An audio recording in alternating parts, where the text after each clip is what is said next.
Kapag si Paolo Ballesteros ang nag-makeup transformation, mapapawaw ka talaga. Mapa-local celebrities o Hollywood ang look, kayang-kaya ni Paolo. Talaga namang marami ang humahanga sa Dabber Cut sa si Paolo Ballesteros dahil sa kanyang husay sa panggagaya ng mukha ng mga sikat, mapa-international o local celebrities man. Sa Hollywood nariyan si Mariah Carey, Taylor Swift, Katy Perry, Angelina Jolie, Rihanna, Madonna, Beyonce at marami pang iba. Dito naman sa atin, kuhang-kuha ni Paolo ang look ng superstar na si Nora Honor, mga beauty queens na sina Gloria Diaz, Melanie Marquez at Megan Young.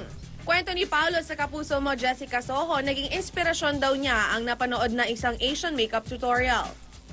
Sabi ko, try ko kaya. Tinry ko. Tapos unang try ko, nakakatawa. Pagkatapos, ang lumabas, kamukha ni Tita Yula Valdez.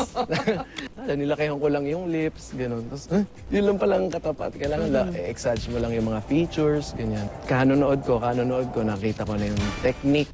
At ang bagong addition sa makeup transformation ni Paolo, walang iba kundi ang co-host niya rin sa segment ng Eat Bulaga na One for All for One na si Marian Rivera. Unang-una, ilong. Kasi kailangan baguhin yung ilong. Tapos yung shape ng mata, yung kilay. O, diba? Check na check. Huwag na raw magtaka dahil ang pagiging magaling na artist ay natural na nananalaytay sa dugo ni Paolo. Apo siya sa tuhod ng national artist na si Fernando Amorsolo. Pero sa kanyang husay, aakalain niyo bang colorblind pala siya? Kasi hindi ko alam yung brown at saka green, at red.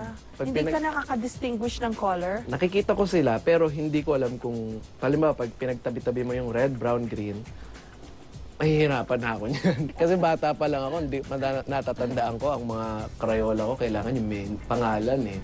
Pag walang pangalan, ako, gulo-gulo na yan. Bagamat hirap siya sa pagkilala sa ilang mga kulay, hindi naman ito naging hadlang upang maging mahusay sa makeup transformation. Sa katunayan, mga male celebrity naman daw ang tinatarget ngayong gayahin ni Paolo. At yan ang aabangan